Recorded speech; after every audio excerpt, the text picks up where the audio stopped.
Welcome to your IELTS listening practice from Spinta.org. This is a mini-test designed to help you practice a specific section of the exam and improve your confidence. The recording will be played one time only, just like in the official test. Let's begin. Welcome everyone to today's lecture on cap-and-trade systems, which is a pivotal topic in environmental policy, especially concerning market-based pollution reduction mechanisms. In our discussions, we will explore what cap-and-trade systems are, how they operate, their advantages and disadvantages, and their significance in reducing greenhouse gas emissions. To begin with, cap-and-trade as a system aims to limit overall carbon emissions by setting a cap or limit on the amount of greenhouse gases that can be emitted by specific sectors or companies.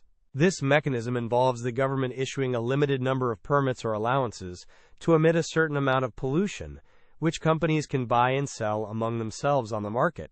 The concept is grounded in the idea of market dynamics, where companies that can reduce emissions cheaply can sell their excess permits to companies facing higher costs for emission reductions. This creates a financial incentive for companies to invest in cleaner technologies, ultimately leading to an overall reduction in emissions. Hence, the main goal of cap-and-trade systems is the effective reduction of pollutants in the environment, which we commonly refer to as pollution. Furthermore, in cap-and-trade systems, permits, which represent the right to emit a certain level of emissions, are allocated to companies based either on historical data or through direct auctions. The ultimate aim here is to establish a limit. As we explore these systems, we must also acknowledge the importance of measuring and verifying emissions to ensure compliance. Monitoring is essential in guaranteeing that the cap-and-trade system functions effectively. Now that we have set the stage for understanding cap-and-trade, let's delve deeper into how these systems are structured and some real-world implementations. Cap-and-trade systems generally involve several key concepts. First, the market mechanism I just mentioned plays a critical role. It is a straightforward exchange of permits, where companies that achieve their emission targets can sell excess permits. For instance, consider a manufacturing company which has successfully reduced its emissions and finds itself with surplus permits. This company can put those permits up for sale, potentially to another company that has not met its emissions target. Additionally, the price of these permits can fluctuate depending on supply and demand dynamics in the market.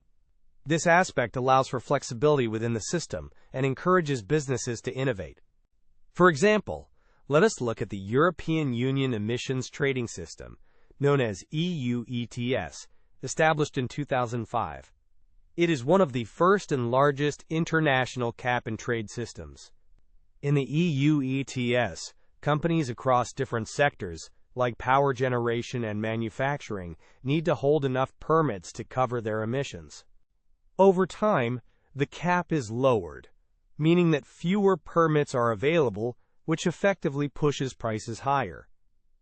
Companies must adapt, innovate, and seek out efficiency to stay competitive in a low-emission economy. Moreover, let's not forget about the implications of such systems on the economy. By driving innovation in green technologies, cap-and-trade can lead to what we call a benefit for the economy. With the need for companies to reduce their emissions comes a demand for clean technologies and services, which can create jobs and stimulate economic growth in sectors related to sustainability. However, the cap-and-trade system is not without criticism. Some argue it creates a license to pollute, where companies that can afford to purchase more permits may neglect impactful reduction measures.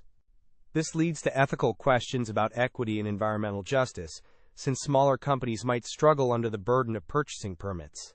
In conclusion, cap-and-trade systems offer a promising approach to reducing pollution through a market-oriented strategy. They aim to incentivize companies to lower their emissions while protecting economic viability. This balancing act between economic growth and environmental responsibility continues to evolve as we navigate emerging challenges associated with climate change. In our next segment, we will discuss specific advantages and disadvantages of current cap-and-trade systems while also considering their impact at a global level.